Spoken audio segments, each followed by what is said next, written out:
Welcome to episode 13 of Teach Me Tiger. Hey, Sarah. Hey, Mel. Hey, what's up? Hey.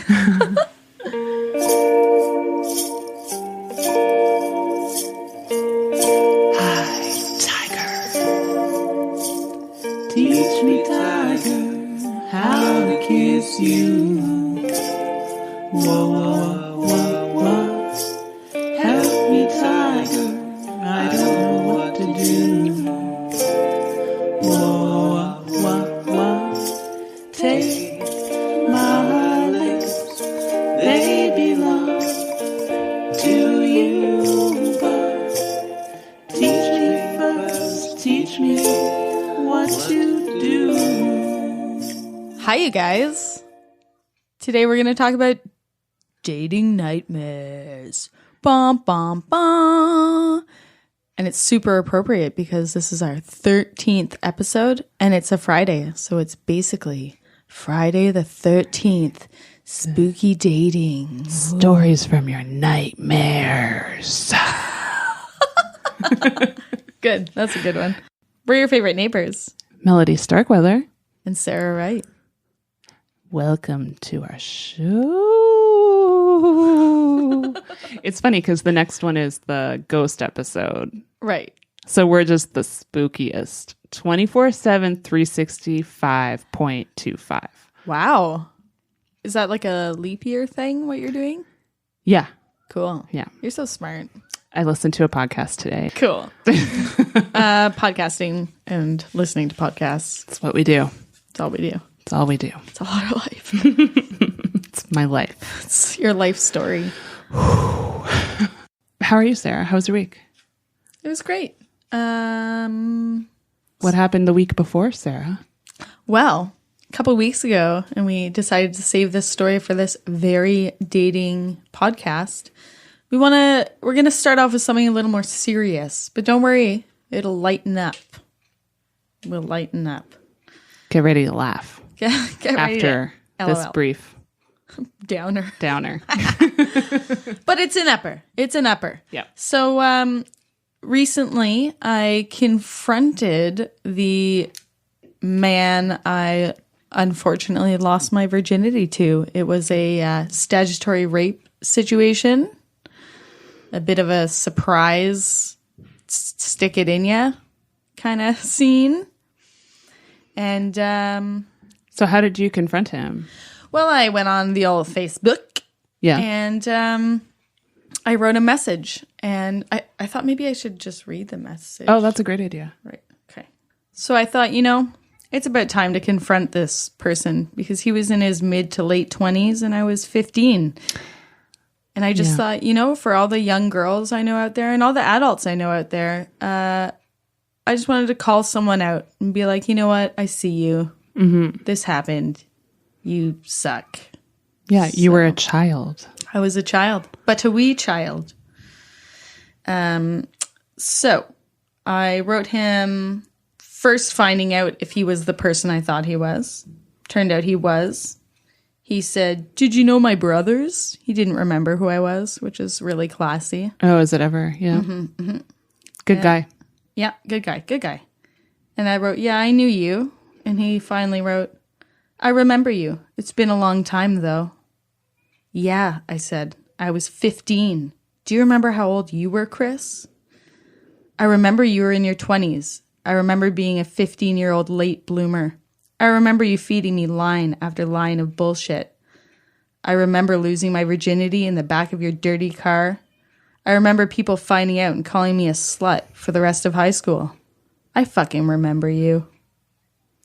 Good for you. Yeah, so I wrote that and then I posted it on Facebook after some thought, like a screenshot. Right. And I couldn't believe all the response I got. Like people they shared their own stories. It really connected with people having someone share that out loud and confronting the person. Yeah, absolutely. I'm sure a lot of people felt empowered by you doing that. I think a lot of people have similar stories, like how much sexual contact did you have as a young person, especially women, that was not necessarily forced, but done in a way where you didn't feel empowered or strong enough to say no or even know the words or the language?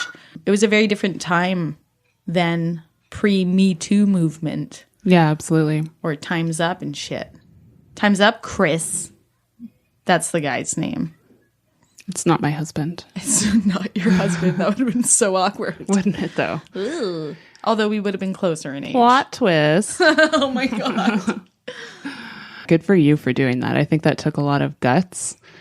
And I do think that you helped a lot of, or at least a couple people, I'm sure, to feel empowered to speak up about their own story and get it off of their shoulders, you know? I wanted like we to carry mention, these things around. Oh, for sure. Heavy bags all the time, dragging behind you. Not one of those bags with wheels on it either. No. Like that.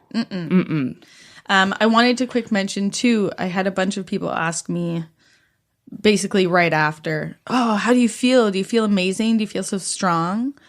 No.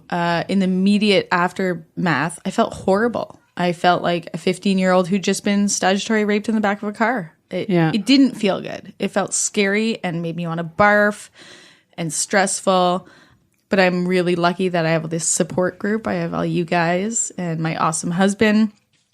But a few days later, after talking about it a lot with my partner and with my support people, I started feeling really great and really empowered. And now I feel great. But just so that people know, you know, like don't be upset if you don't feel amazing right after, because it's really triggering. Like it's an intense thing. Have you gone to therapy? You have, right? I haven't gone a lot, but I've gone a little bit. Not really. It's a similar feeling for me anyway that I got in therapy, where it was just like, fuck, man, therapy was awful. Like I sobbed my eyes out every time.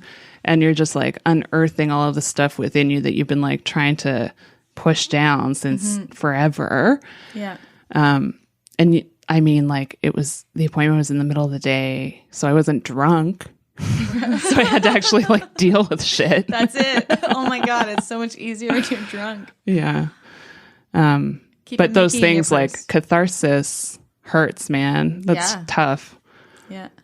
And we thought this was appropriate for the dating episode because that was a date that went not the way I expected. Mm-hmm. How was your week, Mel? It was fine. It's been a bit of a walk down memory lane for me too. Hashtag me too. Actually not. I've been very fortunate. It's sad to say that I've been fortunate as a woman to not have experienced sexual assault ever. That's so wild. I just don't even understand. Yeah. Like I said, fortunate because the bulk of people I know have.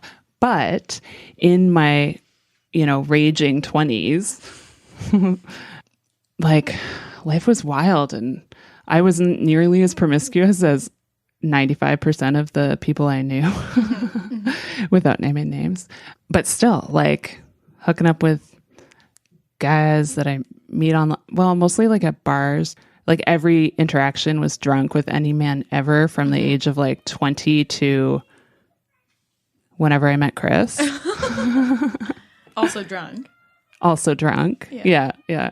Looking back, I had some really fun experiences, but also like a lot of it was so shitty because you drink and you hook up with people and then they never call you again or they're just kind of weird or whatever. And you just feel like shit the next day. And then like why aren't they for calling me, I was always, even though I was hooking up with guys for fun and like one night stands or whatever, almost all the time in the back of my like little id brain, I was hoping / expecting that they would like totally fall in love with me and want to make babies. Absolutely. So minus the babies, I can totally relate to that. I wanted babies. Yeah. Yeah. Yeah, you did. So yeah, dating was really shitty for me. Yeah. But it I definitely hooked up gross. with some really hot men. Definitely. Yeah. Yeah, but they're all dicks. Ew. Except for Chris. I'm excited for us to talk about our first dates with Deveri. Oh, yeah, that's right. So we have our friend Deveri coming on. Oh, Dev. She's a delight and a treasure. She's here from Detroit. Detroit Rock City. What? Where she opened a restaurant because she's fucking cool as shit. Yeah, she is. Quentin Tarantino ate breakfast there once. Yes, he did. He signed to the bill for her, right? Yeah. Cool. Super cool. Very cool. But yeah, like I'm excited to talk about some of the stuff with her.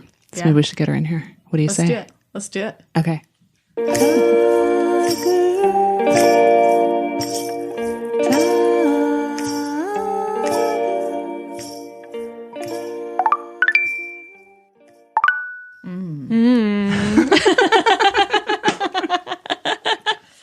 Butter's really in this year, 2018. Butter.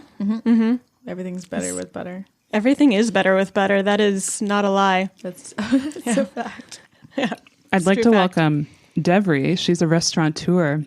So she knows all about butter. All the butter. This is Deveri Gifford. Hello.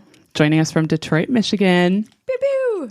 Thanks for having me, guys. Thanks for coming. I'm super excited. I ran into Deveri at the Blue Skies Music Festival, which we talked about last time.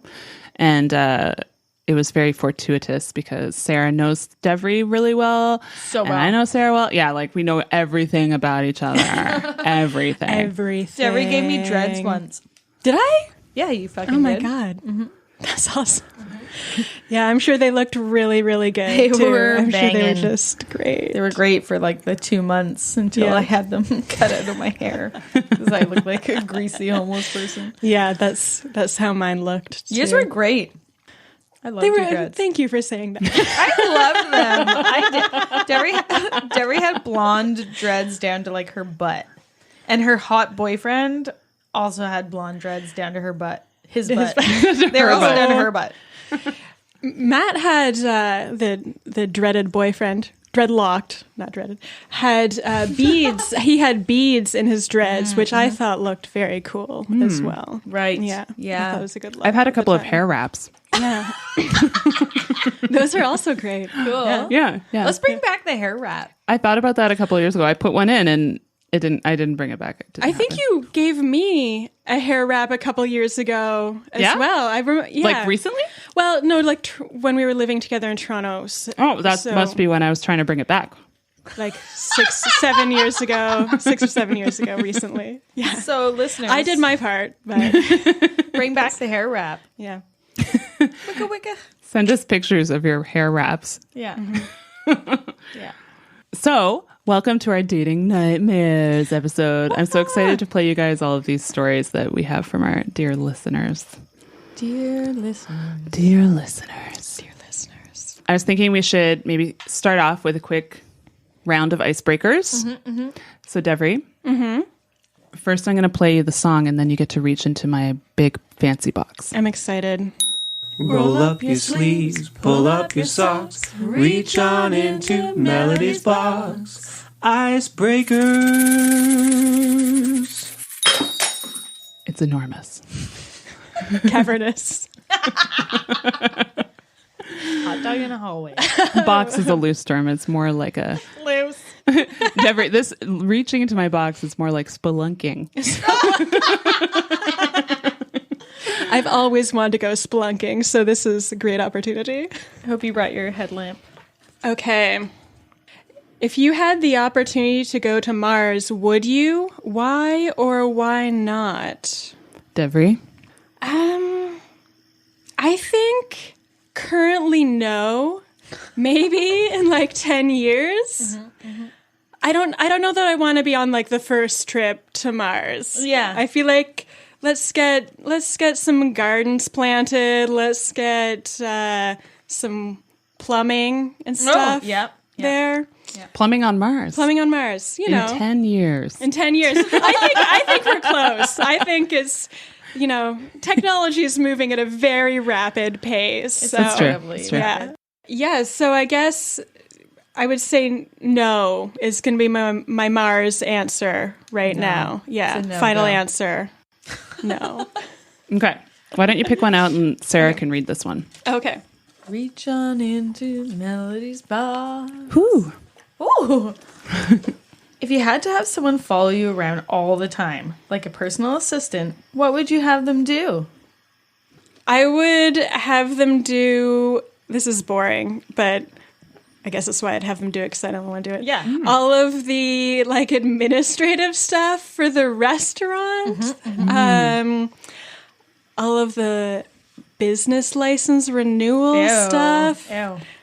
All of the bookkeeping and HR related things that I just really Like hate when doing. Sandra and Tony are fighting. Yeah. And you're like, ugh. Yeah. Yeah, I would definitely make them talk to the staff, and I wouldn't have to deal with those kind of interpersonal issues. Be like, you and you make them be friends again. Go. Yeah, go. Go. Whatever's going on, guys, Sandra's Seal gonna the fix deal. it. Yeah. Sandra's your personal assistant. I guess so. Yeah. Perfect. That sounds right. Sandra? Sandra. I think Sandra. so. Yeah. Yeah. And laundry. Laundry. Although I actually don't mind doing laundry because I listen to podcasts while I do laundry. So it's like my downtime. Do you go to a laundromat? No, I have laundry at my house now, which is super awesome. Cool. Yeah. Icebreakers. Perfect. Fun game. That's fun. My ice is broken. How's your ice feeling? My ice is feeling pretty good. It's pretty shattered, I'd say. Yeah. Nice. I just want to tell our listeners that we're chilling our sparkling wine in last year's snowballs. Yeah, I took them out of the freezer for this special event. This special Friday the 13th. Okay, so another icebreaker question Sarah had suggested. Oh, let's talk about what you want to say? First date? Yeah, how we met our partners. Oh, okay. I want to hear about your first date. Well, I think you need So- to tell us how you met Jay Yeah. and then also maybe your first date. Yes. Because meeting him in a public place as opposed to on the internet almost counts as a first date.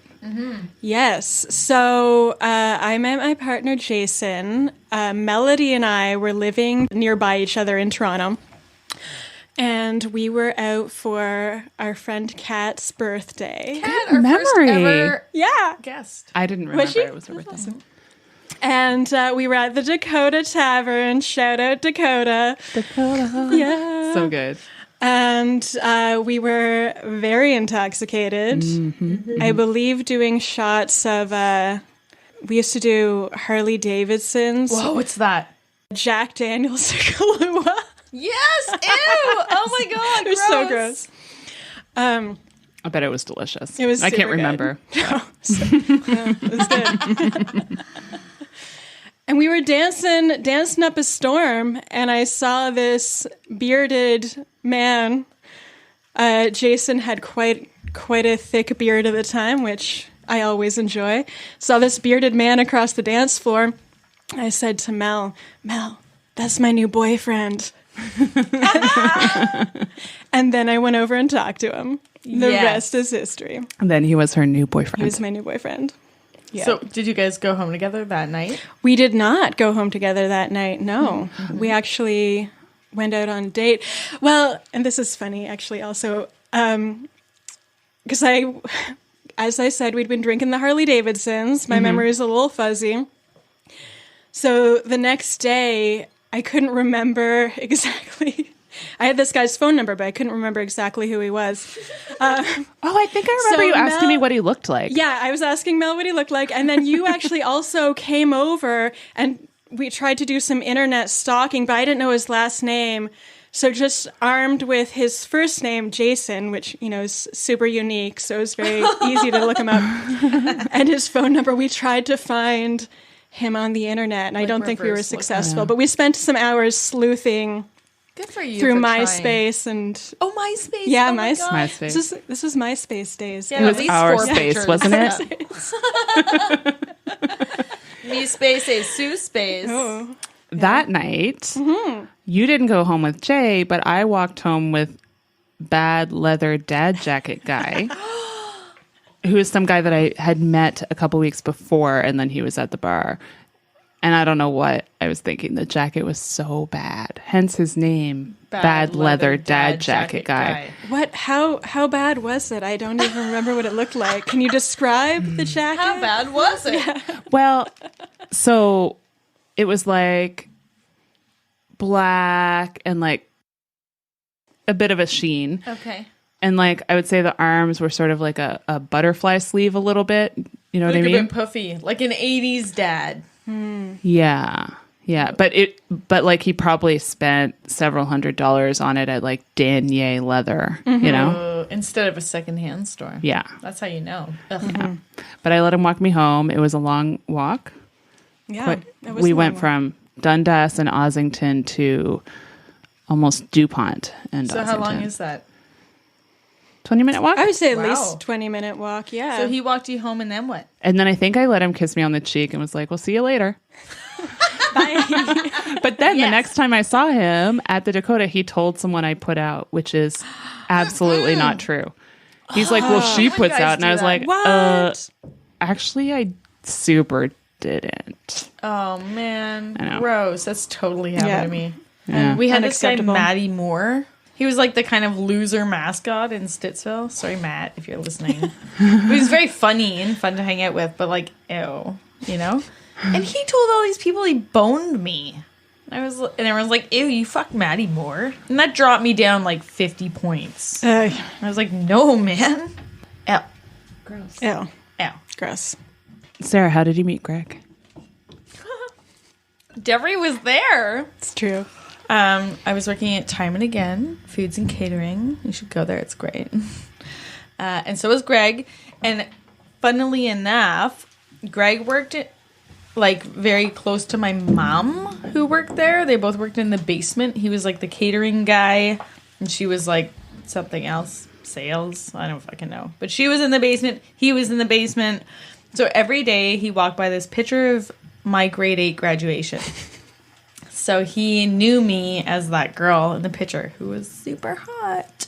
P.S. And then I started working there, and I was a bit of a hot mess. And I befriended Deveri, and then there was this hot guy Greg, and we were both like, "OMG, that hot guy Greg." We loved when Greg came up. We'd be like, "Greg alert! Oh my god!" Remember Paul? He was so hot too. Was he also like- in the catering? Yeah, tall, department? dark, and handsome. So Paul and Greg would come up, and like Greg's like shorter and stocky and blonde, and then Paul's like tall and skinny and dark. And we would get excited if we got to be the ones to serve them their lunch Paninis. sandwiches. Their panini. Yeah. Yeah, it was And very we'd be like, exciting. "Oh, here's your sandwich." So sensual. Very central. I think my hand touched as we passed the sandwich over. Yeah. Or like the days Greg didn't come to work, I was like, fuck it, I hate this job. I'm quitting.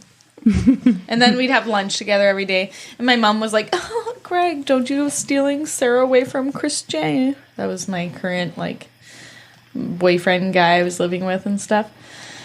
And then he did. We went on a date. Our first date, we never physically touched each other. Like, didn't even hand on the back, nothing. And we spent every lunch together, and he smoked because I was smoking. I didn't know that until afterwards. He was like, "Oh, I had actually quit smoking, but you smoked, so." That's cute. So we went out on a date to the bar right next to Time and Again. The Crown, maybe? Yeah, that sounds right. Whatever it's called. Yeah. And at one point, we finally held hands. And then within like 15 minutes, we were like necking in the bar. And then he was like, "Do you want to go make out in the work van?" Story Time and Again. And I was like, sure. Yeah. And then we got in the van and he said, "Do you want to see where I live?" And I was like, "Oh, weird." "Yes, I do." Is it the zoo? Yeah, like what? Or Who Is says it this that? van? Is it this? Do you live in this van? Okay. here it is, baby. Yeah. Feast your eyes. And then as soon as we got to where he lived, he said, "Do you want to see my Darth Vader piggy bank in my room?" Yeah. And I was like, yes. Then we had sex with each other. And the rest is history. Then a couple months later, I accidentally got pregnant with our first beloved child. Woohoo! Ta-da. That's how Greg and I met. It was the Darth Vader piggy bank that really sealed the deal. It really though, probably, did. Right? He gave Yeah. me a coin to put in the piggy bank to make it do its thing. So That's that's cute. when I knew. Such a sweetie. Such a sweetie. He also wrote me lots of poems prior to us boning. And then post boning wrote me lots of songs to keep me around. It really worked. Write some poems and some songs. Good tips, guys out there. Just a tip. Poems and songs. Just Perfect. Melody, how did you meet your wonderful husband? I met Chris at the Mod Club. Cool. I believe it's now the Virgin Mobile Mod Club, or last time I was in Toronto, it was the Virgin Mobile Mod Club. In the upstairs, because a sort of mutual friend, well, I could say mutual friend, Lewis, was spinning upstairs. Spinning, you're so cool. Yeah, he's spinning. We were out partying, and Lewis was spinning. And so, yeah, when we were outside smoking, I'd heard him saying something about how he was sleeping with some girl, blah blah blah. And so I was like, that guy, whatever, like fuck that, because I had so many shitty dating experiences. I was just like, nope, not into it. And also when I chatted with him, although I thought he was really cute, he has really beautiful eyes. Oh my God, he really does. He really does. Lashes for days. Yeah, he really does. He gets eyelash extensions. Yeah. He told me that he was going to move onto a farm and learn how to organic farm, and he was going to be gone for like 8 or 10 months or something. And so between the two things, like him talking to his friends about sleeping with some girl and then the farming thing, I was just like, yeah, whatever, no. Ew. But he added me on Facebook, and then we messaged a bit, and he kept asking me out, and I was like, oh, I don't know. And then I made this whole plan to like go see a movie with a bunch of people, and then one by one, they all backed out.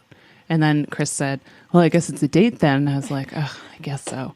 But then I went out with him, and he drove me home, and my butt felt kind of weird in the car. And then I got out and realized that his front seat was soaking wet. My pants were like sopping wet with aquarium water. Chris the fish guy. Chris the fish guy. But he asked me if he could kiss me, and I said, okay. And then he kissed me. And then when I went into my apartment, he texted me a happy face, and I was like, because I'd been out with so many dicks, and it was just so like, it was just really sweet. Yeah. Mm-hmm. And I said to Nikki, my roommate at the time, that I was going to marry him, and then I did. That's so cute. Whoa. Mm-hmm. It was pretty special. Yeah, I remember being like, I'm going to accidentally get pregnant with him. And then I did. Yeah, that's not true.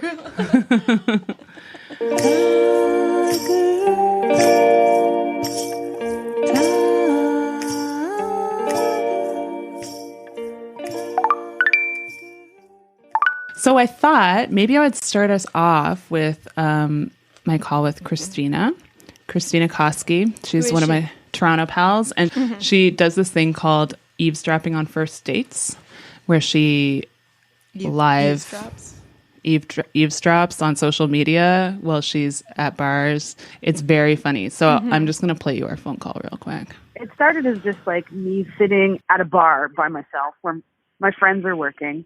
And I've been known to do this from time to time. And because I'm sitting by myself, I'm just kind of like, you can't help but overhear things that happen around you. And one of the places that I hang out at, or at the time specifically, happened to also be like a pretty like good date spot. So I would just like, at one point I can't remember the exact conversation or what the first one was, but I just remember overhearing some of the ridiculous things people say to each other when you're meeting for the first time after, like, and it's almost always like, from like online dating kind of situations. Right. Like, these people have never met before. They don't have a whole lot in common, presumably, just yet. They're still trying to like figure it out. So just all the awkward stumbling things that people say to each other while they're trying to impress one another. And I just do you have an all-time favorite? Oh gosh. Sorry to interrupt. There was one that was about this one woman was talking about existentialism in life, and then like the other guy didn't, like, and her date didn't know how to respond to it and just flagged the server down and was like, "Can we get our mains, please?" That was actually kind of that's one of the more recent ones that I found a bit of a highlight too. So, do you have your own worst first date that you can think of? Oh, or like absolutely. Yeah. What happened? God, yeah. Oh, it was the worst. Okay, so it was my first OkCupid date, and I had been exchanging messages with this dude for like a while. And I was telling him a little bit about myself and like where I like to hang out. And he was like, oh yeah, I love those places, blah, blah, blah. And like agreeing with me. And he's like, oh yeah, I was there for this particular event last week. It was great, whatever. And so we had kind of established a common sort of like, oh, this, we're into the same stuff. And, Right. So we were exchanging messages for a while. It got a little steamy at points, not going to lie, probably, and notably sooner than it should have. So we go to meet up at a friend's bar, and I'm super nervous about it because I'm like meeting this person who I think is going to be like this cool person that I've been talking to for months, or not months, weeks rather. And my friend who owned the bar was like, "Don't worry, I'll set you up at a good table. You get the works. Don't worry, we'll make you look really cool." I'm like, "Perfect." So dude comes in, does not look anything like his photos, does not dress anywhere. Like it was kind of like all of his photos were like super, super oversaturated and like really heavily filtered. You couldn't really see what he looked like or like his style and anything. He was wearing like this really, really bad suit. And like and he smelled really weird. Like, yeah, he was wearing like a full suit. And, my God, that's too much. That's too much. And like he's like, yeah, I was just coming from work because he had like some sort of finance job in Yorkville, which he never mentioned prior to that. Not to say that, like, sure, it's a great job, do it.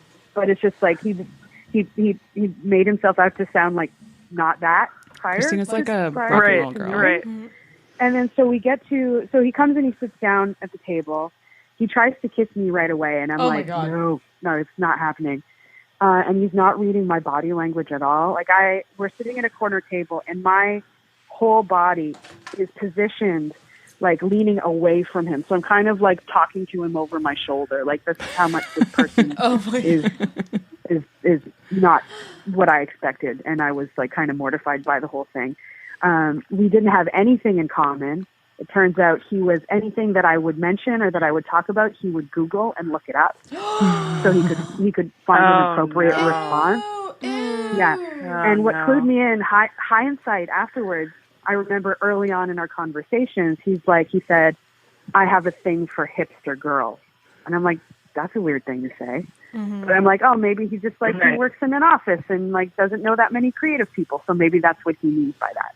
Oh, gross. Mm-hmm. But that's not what, that's not what that wasn't the case. Anyway, so flash forward, I've downed my one drink. He's been there. We've been together at this table for about 15 minutes.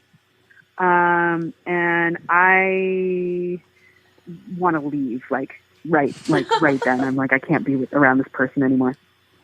And he offers to, he's like, well, we just got here. We just had the one drink. I'm like, I know, but I'm not feeling well.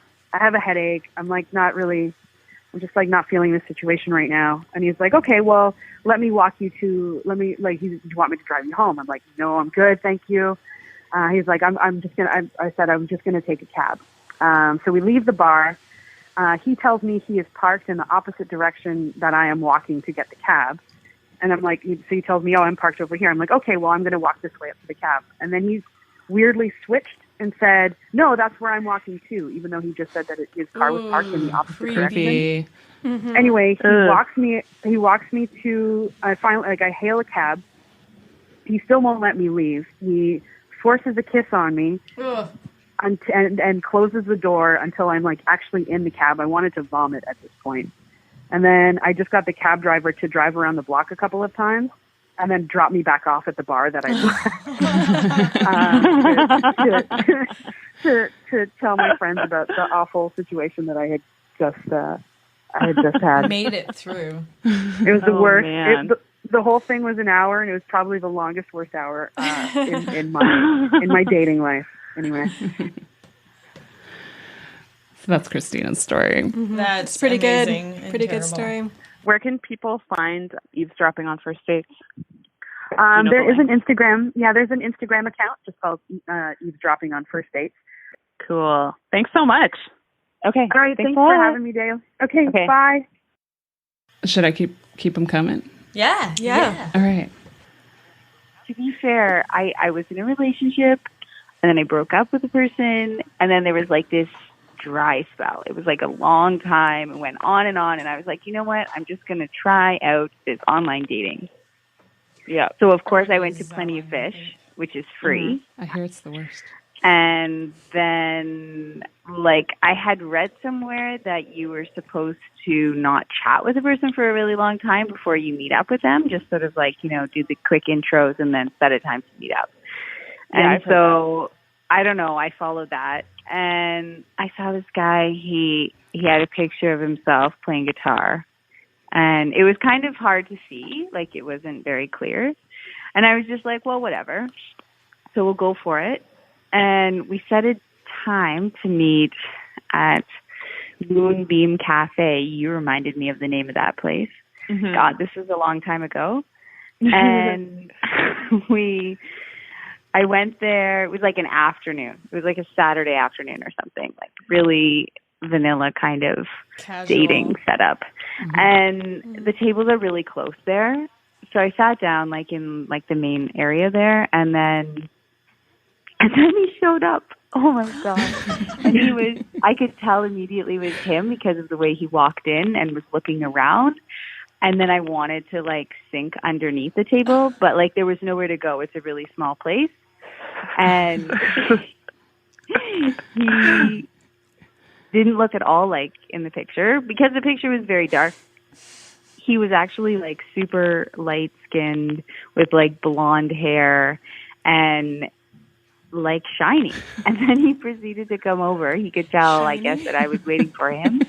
And He was like a vampire in that sat down, vampire and movie. then I Real got sparkly. the smell of, like, so you know Dettol? Yeah. Anyway, it's like No. a cleaning product. Okay. And I'm certain It's that like an he extreme- was scrubbing himself with it before he You do came it with with like a tattoo loofah or supplies. something. Because he was like shiny and smelling of disinfectant and and so I quickly, like I'm not totally rude. I couldn't just run away, which is what I wanted to do. But there is nowhere to go. It's such a small place there. So then, of course, I think he asked me like, oh, so how many siblings do you have? And then I was even more embarrassed because there was this people sitting next to us at a table, and I could tell that they could hear him and they knew what was I thought happening. it was your friend. And I was We like, just oh heard- my gosh, I'm Eavesdropping. I'm so embarrassed.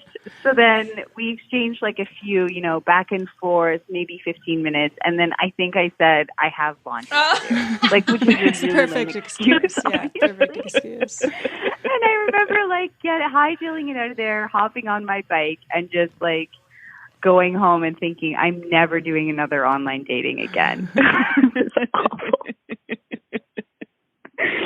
Laundry exists. Man.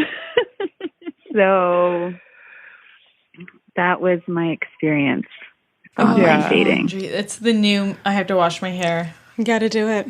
It's got to get done. Yeah. It's whites, so Yeah. Been Do saving you them have- up for a while. yeah. Do you have any Dettol on you by any chance? 'Cause Yeah. I have Yeah, some I do. tough stains. I love the smell of Dettol, to be honest. I don't know Makes me it. think don't of know. tattoos. When they squirt you down when you're getting a tattoo, that's Dettol. Do you guys have any good excuses you can remember that you used to get out of a date?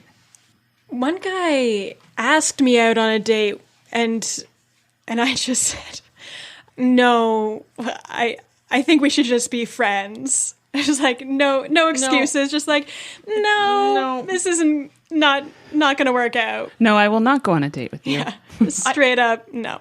I had a friend who was actually had been my long-term boyfriend's best friend, who was then currently my ex-boyfriend.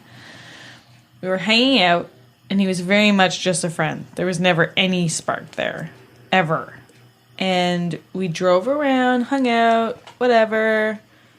But then we kept driving around, and I was like really tired, and I was like, okay, like this friend hangout's been over for a while, but, you know, I didn't want to be a dick. And then when it was, like, reached its final apex of, like, okay, it's time to go, he was like, let's get some coffees from Tim Hortons. And I was like, what the fuck is going on here?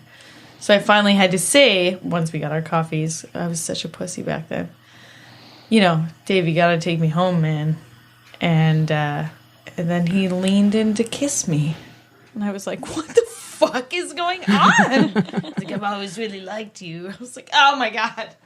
Oh, this is so awkward because I don't like you at all. We're just friends. It was just one of those.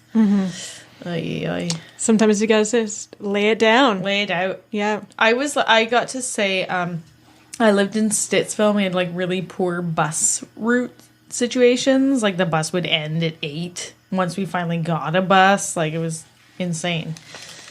So I was on one of the worst dates of my life, and I did get to ditch out before the food came by being like, oh my God, I didn't realize that the last bus comes right now. And I just fucking left. We were supposed to go to a movie afterwards, too. Oh, wow. It was bad. It was really bad.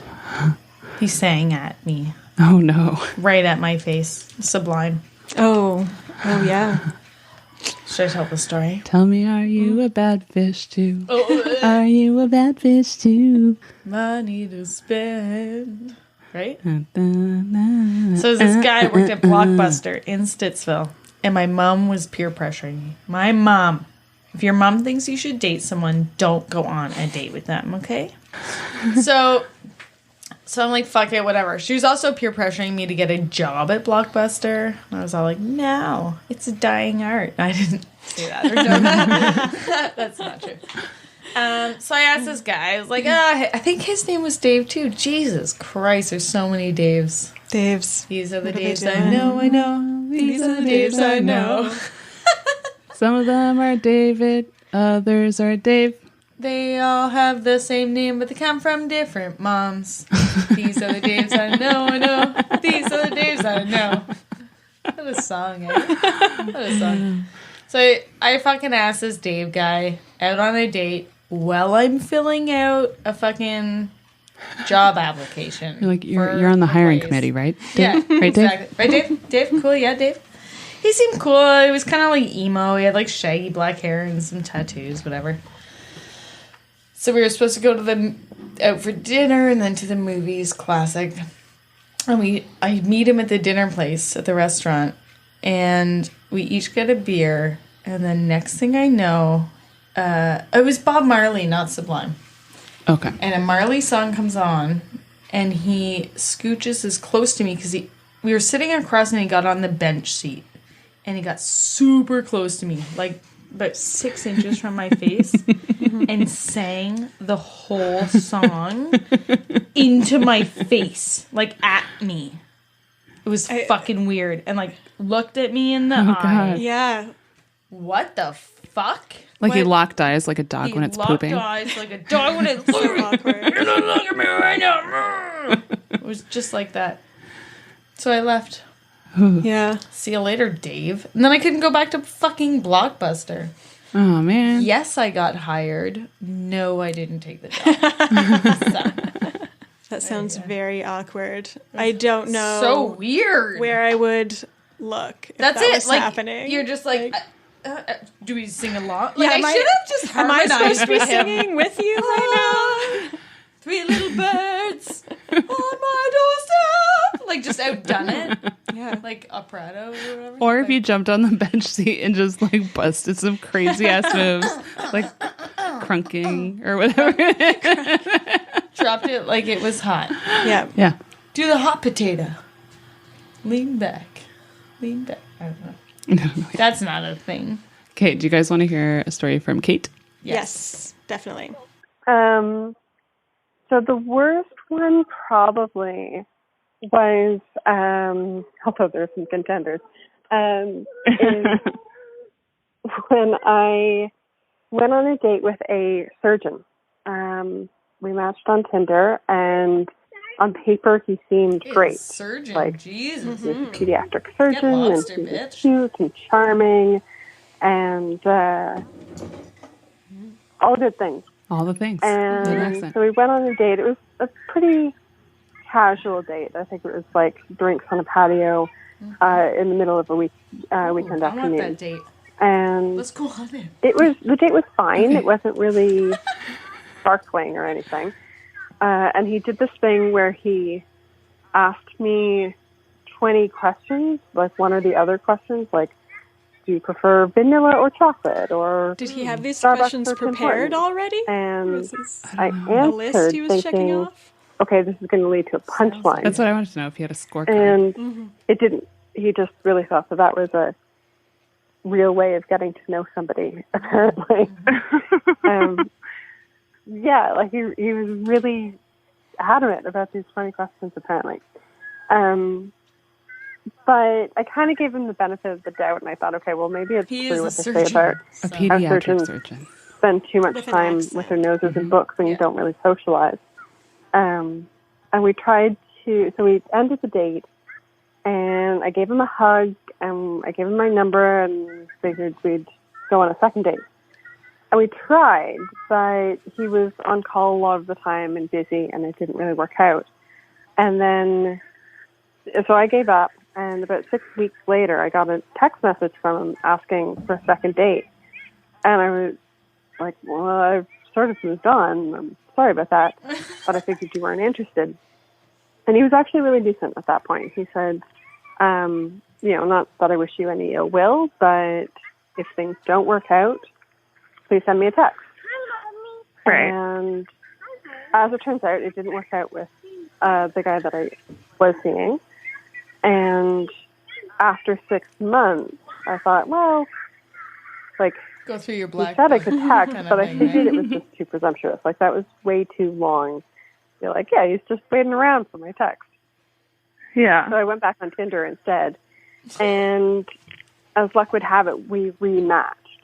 So I saw him again, and I swiped right, and he did the same. And so we went on a second date. And by that time, it didn't really feel like a second date. It felt like a second first date. Right. It had been so long since the first one. And I think he actually tried to do the 20 question thing with me a second time. Oh, no. No. Yeah. And I shut it down at that point. So we've done this before, and I'm not going through it again. But again, it was sort of mid-morning, midday, casual coffee date.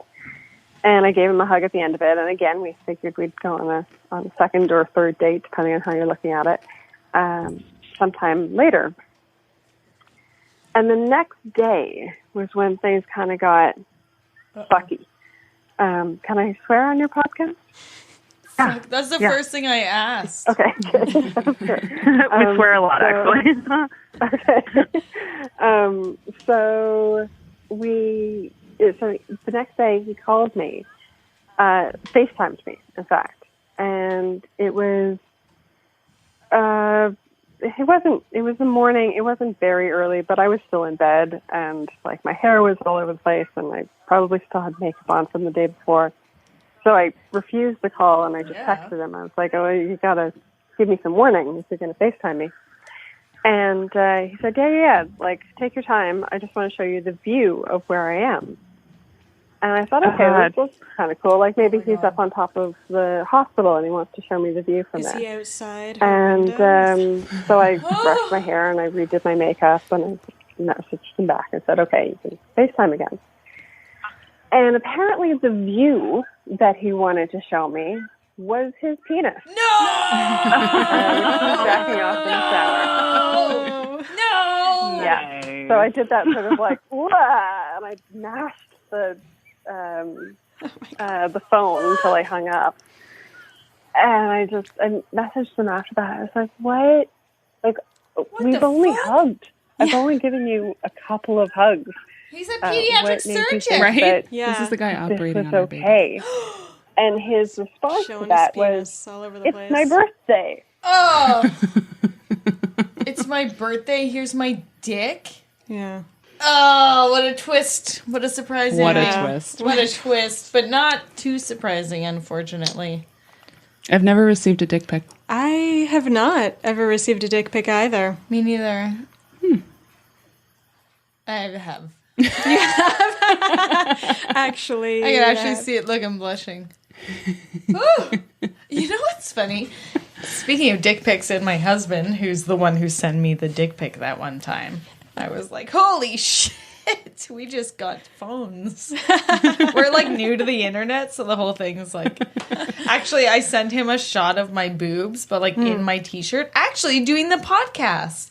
I hadn't nursed in a long time, which is happening right now. Look at these fucking babies. Shit. So I remember, like, hubba.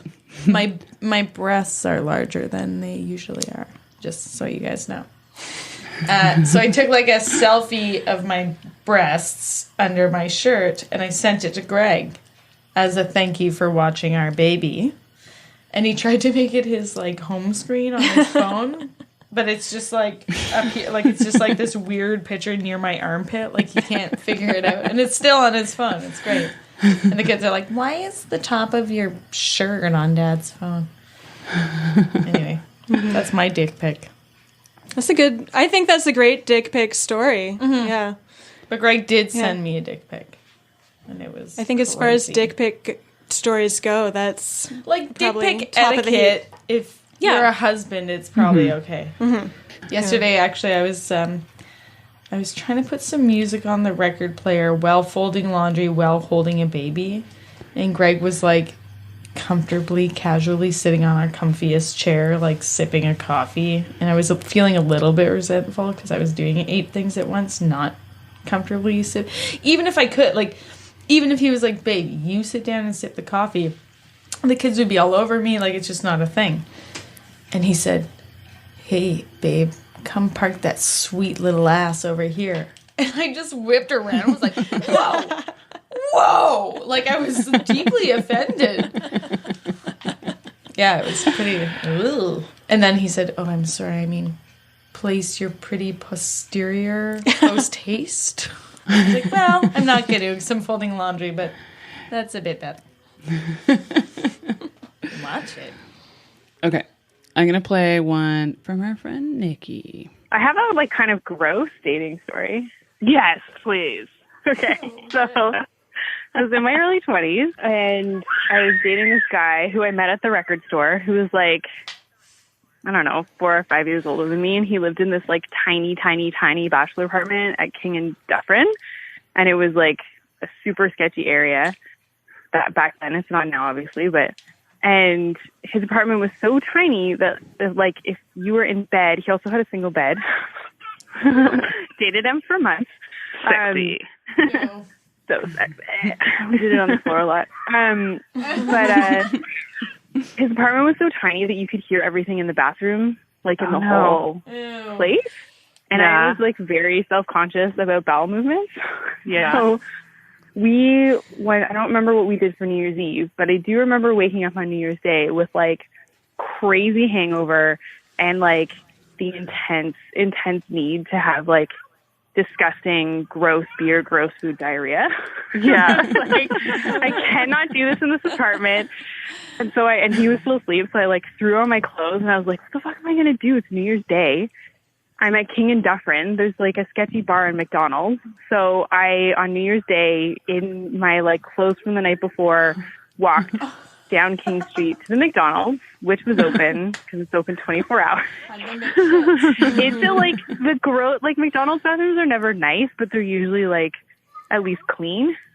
Yeah. The King and Dufferin McDonald's doesn't. I don't know if it was just a rough night because it was New Year's Day and they hadn't gotten around to it, but I went to this like disgusting bathroom with this horrible hangover, like sat on the toilet and felt like just like shame coming out of me. Pulled my took everything, pulled my pants back up, walked back the like 2 blocks back to his apartment, ran into his semi-functioning alcoholic landlord on the way back up to the apartment, and he was like, oh, rough night, eh? Like, I think he assumed I was just coming back at 11 in the morning. I was like, yeah, pretty rough. And he was like, you know what you need to do? You need to put 2 tablespoons of sugar into a glass of warm water, and you drink that and you'll feel all better. I was like, okay. So I went back that up to the real? apartment, crawled back into bed, whatever. That's right. And that is my gross dating story. Side Wait, note, did the 2 tablespoons of sugar in warm water really works for a hangover, and I did it for years Really? after. Wow. It's really gross, but it works really well. Put that in the write-up. Like, hang Put that in the show notes. Secret. Yeah. Yeah. Shit, girl. Yeah, I did have one. I had one. It was when I was living in Kingston, and I had this date with this girl. And like, first off, it was one of those dates where like you see their profile and you see the pictures they post, and like, I'm not even sure these pictures were of this person, but like when we met up, not like looks or everything or anything like that, but like that shows sort of a level of deceitfulness right off the bat that kind of sends up red flags, you know? So anyway, we went on this date to, I won't give free advertising out, but this place in Kingston that does like wood-fired pizzas, and they have like this super nice stone courtyard and stuff. So we went on the patio to like grab a couple pizzas and have a lunch date. And it was just so brutal. Like, this person was one of those people that just didn't have anything to say. Like, I felt like I was talking the entire time, and they were just agreeing with everything I was saying. It's like the least engaging conversation I've ever had in my life.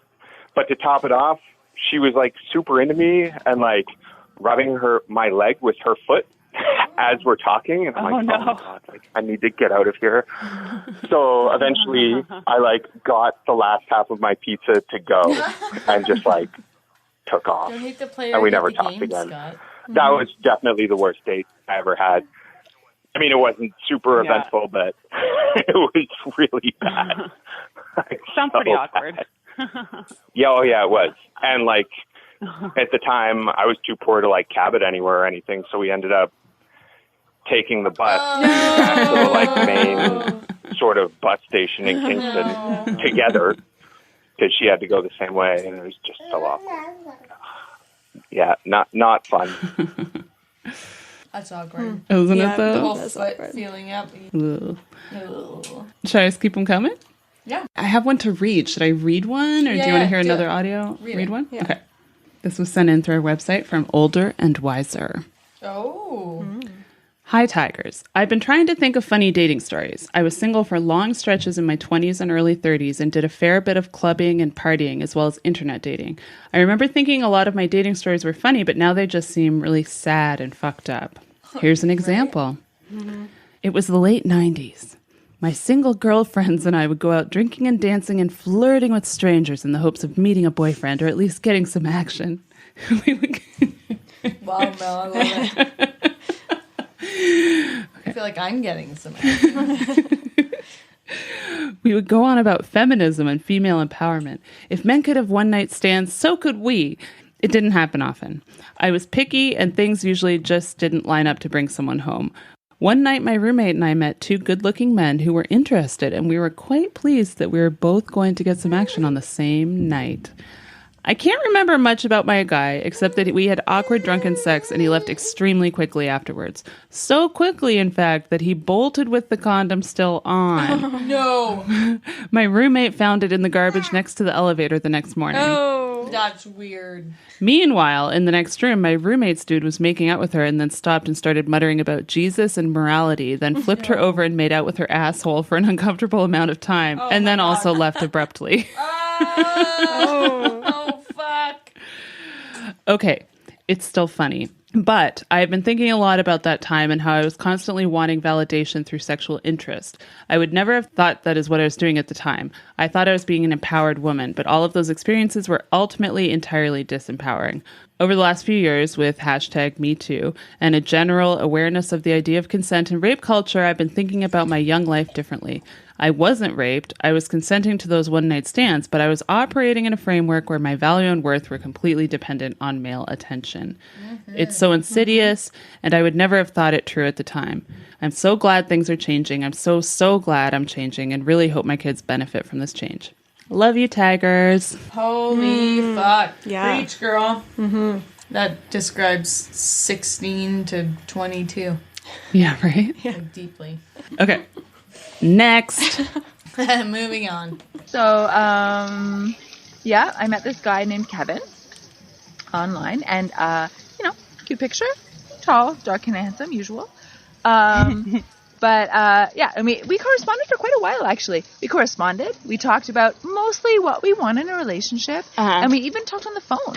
We had phone conversations. Although I will say, when I talk to him on the phone is very revealing. It's not like writing. You can hear the person's voice, their insecurity, their their bravado, whatever it is they have going on. Right. And my impression of him was like, when I talked to him on the phone, I was a little less enthusiastic. My impression of him was like, because I did get the impression that maybe he wasn't quite like the person. This is a really good impression. Right. Great impression. Anyway, I did go on the date. And of course, I'm at this time living in Perth, Ontario, and all of my Plenty of Fish account connections are in Ottawa. Right. So Perth has a population of 6,000 and has for at least 30 years. Indeed, yes. And most of those people They're are in mostly relationship. related. So, Yeah. I Or you slept with them in high school, am I right? Yes, exactly. I got a babysitter for my 2-year-old. So we had a nice game of pool. We sat down to like have a drink, maybe eat some wings or something. And the progression of our date ended up being him talking without interruption or real, impact on my part for another 2 hours about his life and his, whatever. I like listening. I'm a good listener. I'm I'm an active listener. Yeah. So I can't blame him because I gave every impression that that's what I nods wanted a lot, him to makes do. a lot of eye contact. Happy to do it. But through this conversation, I discovered that, well, we don't have that much in common. Yeah. Just to give a little background, I am raised in a hippie community out in the country, and my mother is an angry activist hippie punk. And angry activist. So he turned out to be punk. previous government worker turned military government worker. He's like an office military worker, proud of it. And, our politics didn't quite match exactly. Right. And his complete lack of ability to make the conversation two-way made the date maybe for sure the first and last. So that was an educational. So Tamar's notorious for giving everybody a second, third, fourth, 8th, 12th chance. Oh. Very open mind. She is open-minded. Yeah. So the fact that didn't lead to a second date leads me to believe that date story was actually even more atrocious than it even sounds. It's probably actually 10 million times worse than that. Absolutely. She was like, well, no, I don't know. Fuck that guy. All right. I didn't have any dates that were terrible, but there was a point far into a relationship which was pretty terrible. I don't know how terrible it is on the scale of what other people experience, but I was on a school trip out east in university, and I'd been dating this girl for something like 2 years. And on my return, I had to study for an exam that was like the next day, and she showed up. She drove quite far to get to my house. She showed up right when I arrived, which I was really trying to study, and I'd been kind of humming and hawing about whether I wanted to continue the relationship anyway. But she had gotten the sense maybe that I was losing interest, and so she had dolled herself up like Fifi from the Drew Carey show. It was like crazy clown / I think it's Cece, actually. What I can only describe as prostitute makeup? I don't know. She looked Sex worker, Chris. Sex worker. I apologize. Sex worker. She looked Lady insane. of the night. What happened that night? Well, I had to tell her to go home. I had to study. I had an exam 14 hours later, and I had only that night to pull an all-nighter, so she had to go. Take the drive back home. Harsh. 2 hours or so. But I told her not to come specifically because there was, if you have an exam, that's it. There's nothing else you can do but just bury your head in it and go. Then I broke up with her maybe a week or two later. Uh-huh. Yeah, you did. The part that he left out is that he'd sort of decided that it was over, right? And then he went away on this trip for a week or 2 weeks or whatever it was, and he was flirting with several girls who were on the trip. He didn't do anything. He was sort of flirting with them, and then Flexing his muscles, so to speak. A little bit. Yeah. And then they broke up and he hooked up with 3 girls from the trip. Because he laid the groundwork. Yeah. Yeah, you did. Go, Chris, go. Right? Sweet. Yeah. What a I like that stud. story. What a stud. Planning Ever ahead. stud. We have one more clip, but Deveri, I was wondering if you could tell me, at Blue Skies, we were chatting with your friend Megan, and she had a very funny story, and I really wanted to record her, and it just didn't happen. Yeah. Do you mind recanting her story? No, not at all. I am familiar with the story in question. Better than decanting the story. Or is it? I don't know. Good question. Next time on Teach Me Tiger, talk about decanting all the things. It's impossible. What can and can't be decanted?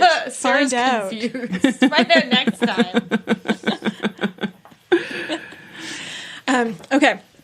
So my friend Megan was at the bar, and a guy sitting next to her at the bar, they start chatting and are hitting it off, and spend quite a bit of time, I think, the evening drinking and chatting and making eyes at each other.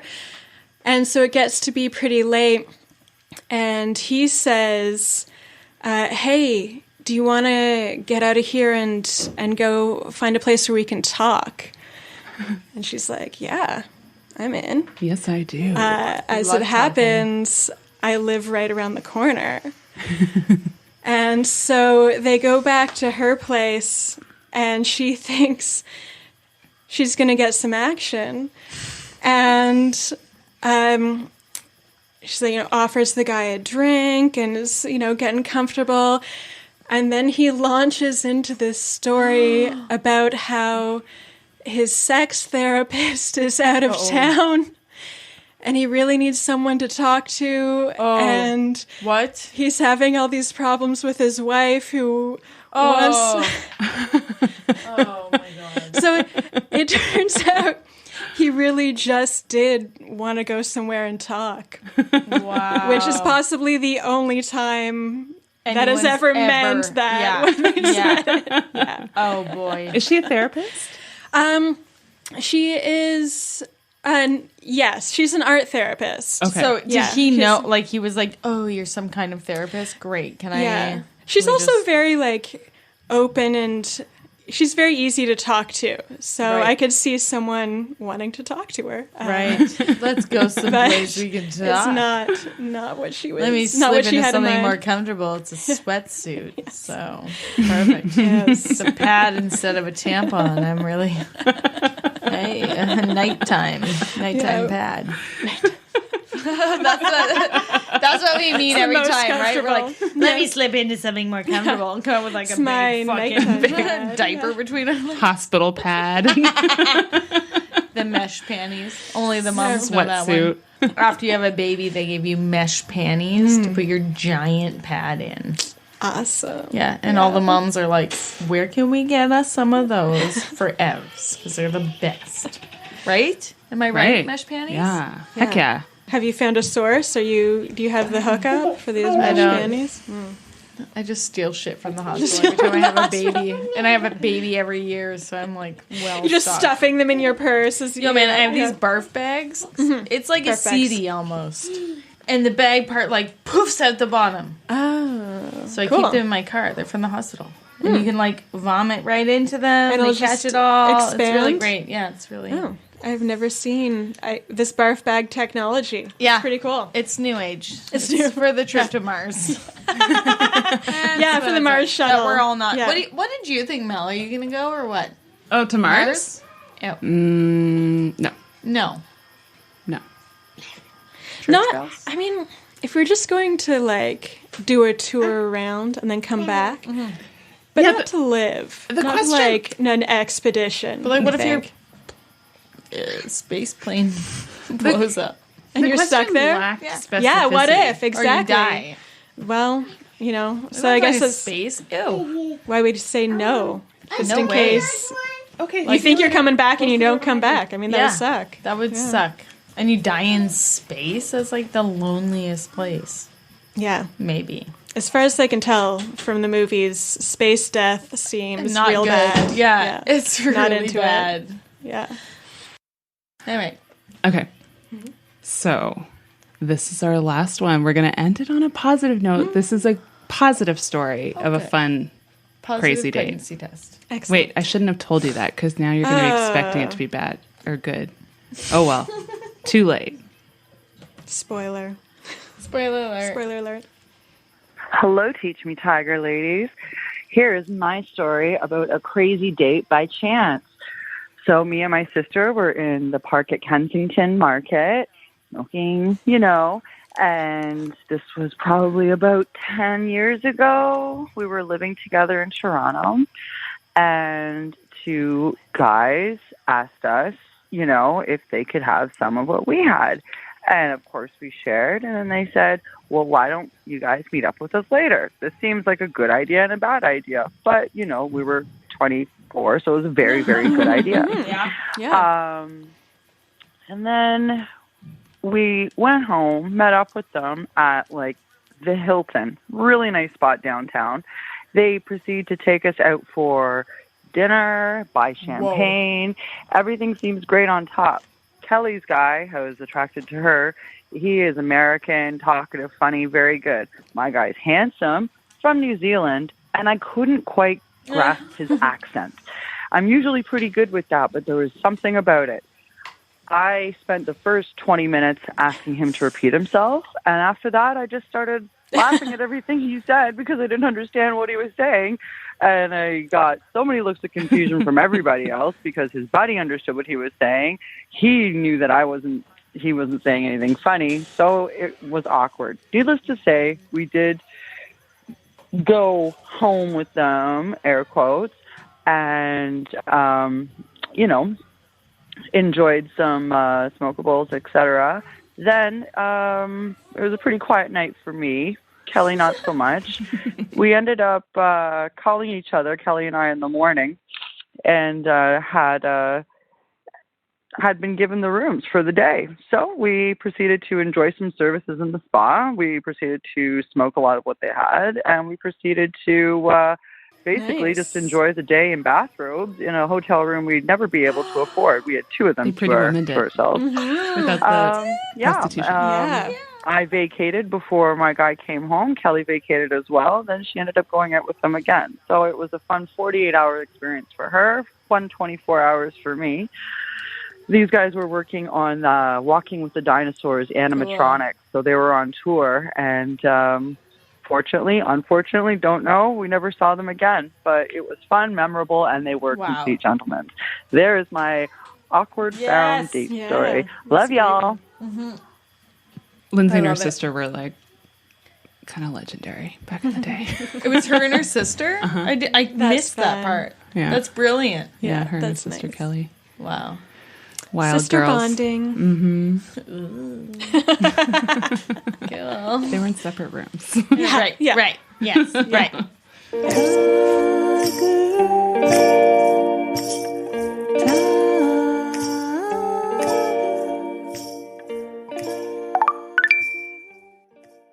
Deveri, would you like to plug your restaurant? Could you please? Or anything else? Oh, sure. If anyone's in Detroit, come by my restaurant. It's called the Brooklyn Street Local. We do breakfast and lunch. We've been doing it for 6 years now. It's pretty crazy. Can't believe it's been that long. Sourcing stuff locally from Detroit farmers. It's a trip. It's pretty crazy. I grew up in this area with these crazy tigers. And have migrated to Detroit, and that's where I'm slinging pancakes and omelets. Are you on social media? Yes, I am on Instagram at Brooklyn Street Local, and I'm on Facebook also at Brooklyn Street Local, and our website's brooklynstreetlocal.com. There you go. Easy peasy. Thanks, guys. Sarah? Oh, Little Right Crew Art, as usual. .art. Oh, yeah. Little Right Crew .art. So check me out before I check you out. Before I check out? Check up from the neck up? Check out. My eyes are up here. Okay. Mel? You can find me at melodiestarkweather.ca. And there's stuff on my website. You should go there and look. Look at it. It's pretty amazing stuff. It's Thank very you. cool. Thank you should very all much. go. Yeah. You should all go there. Run. Everyone go there right now. Run and go. Yeah. Run. Go to it. You can't run to a website. You can run to a website. Okay, run. Go. You just have to like press the over key really hard. That's how you run on the keyboard. Internets. I'm caught in the internets. And you can find the show at teachmetigerpodcast.ca.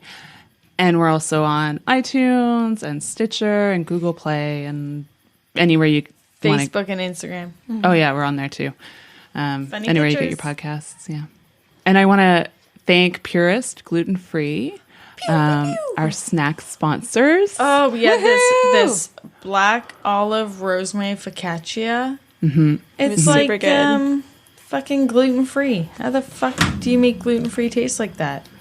So good. I don't know. It's magic. What's the catchphrase?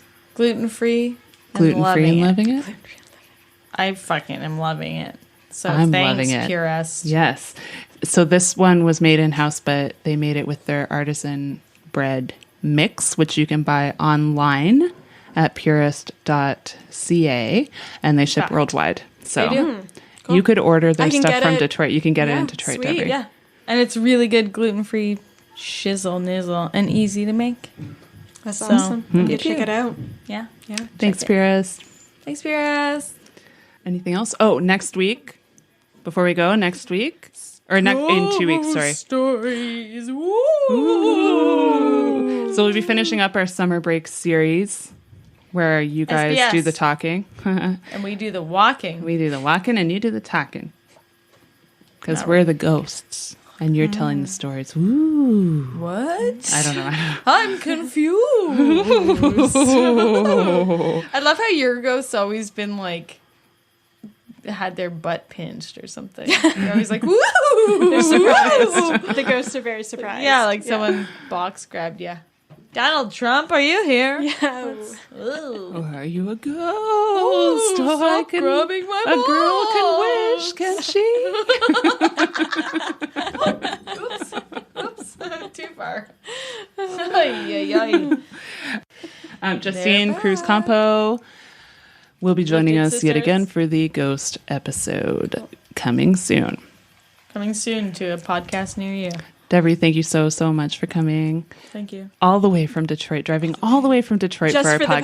podcast. Just for Thank you this. so It was much. it was definitely worth the trip. It was really fun. Wow. Lovely Wow. to see you, lovely ladies. Lovely to see you Thank too. you. I'm going to play this over and over and over so I can hear your voice.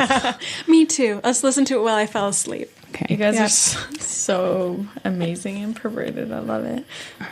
Yeah, I'll be rubbing one out while I listen. Yeah, I mean, you know, Obviously. I think that was That implied, goes without right? saying, Yeah. right? Obviously. We're all here for. Rubbing one out. Click in the mouth. So everyone get to clam jamming to the beautiful tones of Teach Me Tiger podcast. Jam your clam. Jam.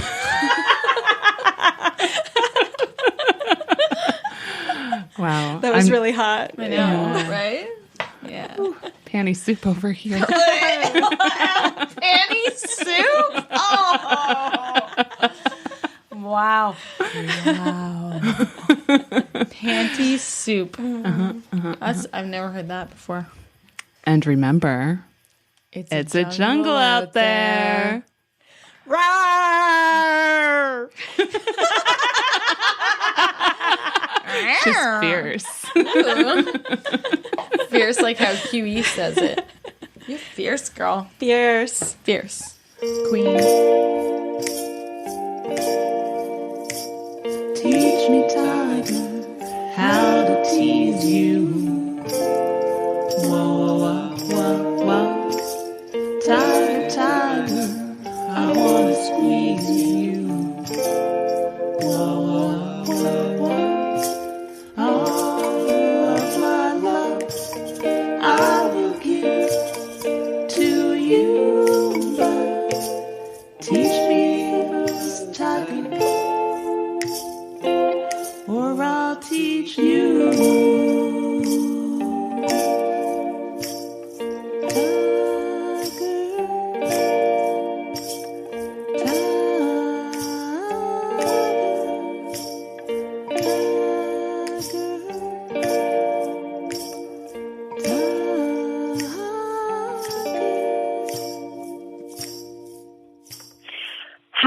Tigers. Deveri here with a late edition, but I thought this story was too good not to share. So after we recorded last week, I went to Toronto and was having lunch with our friend Nikki, who you will all remember from the McDonald's bathroom walk of shame story. So we are talking about this story, and we're reminiscing about the misadventures of our 20s, and I am reminded of this story that I'm about to tell you. So I was seeing this guy. We hadn't been seeing each other very long, but I was quite infatuated with him. And we had plans to meet up after I got off work. I was working at this 24-hour diner. I was working the dinner shift. And at the end of my shift, I am trying to decide on my staff meal. And I remember making this decision consciously because it's a decision that has haunted me. The diner made really great chili, and I was craving it. And I remember thinking, on the one hand, I'm meeting up with this guy, and I really want him to think that I am pretty and sexy, and eating chili now may hamper that image later. But on the other hand, the chili was really good, and I was craving it. So, Tigers, you know the decision I made.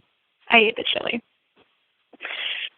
So we went out, had a great time, had a great night, and go back to my place, and we are hooking up, and I just start farting.